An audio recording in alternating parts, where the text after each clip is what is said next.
নমস্কার, আমি বিধানচন্দ্র হালদার। আমার অনুগল্প সমগ্র ১০০খানা অনুগল্প আছে এই গল্পের মধ্যে। সেখান থেকে একটা গল্প পাঠ করছি। গল্পের নাম অতিলোভ।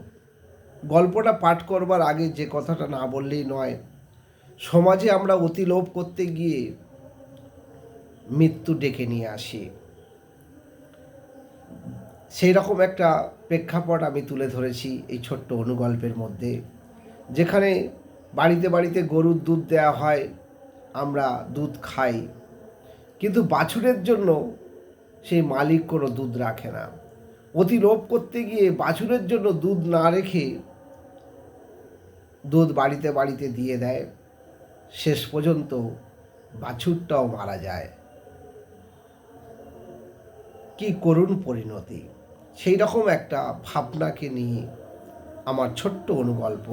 গল্পের নাম অতিলোভ। বাড়িতে বাড়িতে দুধ পৌঁছে দেয় গোকুল। বাড়িতে বাড়িতে দুধ পৌঁছে দেয় গোকুল। নিজেদের গরু কিলো ৫৫ টাকা বা কখনো কখনো ৫০ টাকা দাম, কিন্তু বাড়িতে পৌঁছে দেওয়ার জন্য আবার ৫ টাকা অতিরিক্ত নেন। একটি মাত্র গরু, ১০ বাড়িতে দুধ দেন। সারাটা দিন কেটে যায় গরুর পরিচর্যা করতে করতে। কখনো ঘাস কাটা, কখনো গোবর পরিষ্কার করা, সব নিজের হাতেই করে গোকুল। খুব পরিশ্রম হয়, তবু পরিশ্রমের কথা ভুলে যায় যখন দুধ দেওয়া হয়। যেন মিল্ক অফ ইন্ডিয়া, ম্যাজিক। কি শান্তি, কি শান্তি, কি শান্তি! চোখের শান্তি, মনের শান্তি। আনন্দে চোখের জল চলে আসে গোকুলের। তার অর্ধেক কোমর পড়ে গিয়েছে, কথা বলতে কষ্ট হয়। বয়সের ভারে ভারাক্রান্ত, তবে এই গরু তাকে জীবনযুদ্ধে বাঁচিয়ে রেখেছে। এই গরুটাই গোকুলের দুনিয়া। দুদিন হলো গোকুল আর আমাদের বাড়িতে দুধ দিতে আসে না। তাদের কোনো ফোন নাম্বারও আমার কাছে নেই, তাই যোগাযোগ করতেও পারিনি। একদিন রাস্তায় দেখা হতে জিজ্ঞাসা করলাম।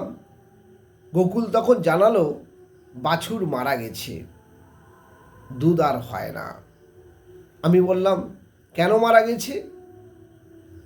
গোকুল আকাশ ভাঙা কান্নায় জানালো, দুধের অভাবে। আমি বললাম, বাছুরের জন্য দুধ রাখতেন না? বাছুরের জন্য দুধ রাখতেন না? গোকুল কান্না ভেজা কণ্ঠে বলল, অতি লোভ করতে গিয়ে আমার বাছুরটা মারা গেল। কান্না। অতি লোভ করতে গিয়ে গোকুলের মতো কত গোকুল কুল খুঁজে পায় না। অতি লোভ করতে গিয়ে গোকুলের মতো কত গোকুল কুল খুঁজে পায় না। নমস্কার, আমি বিধানচন্দ্র হালদার, কাকদ্বীপ শান্তিনিকেতন কবিতাকুঞ্জ। গল্পটি সত্য ঘটনা অবলম্বনে লেখা। নমস্কার।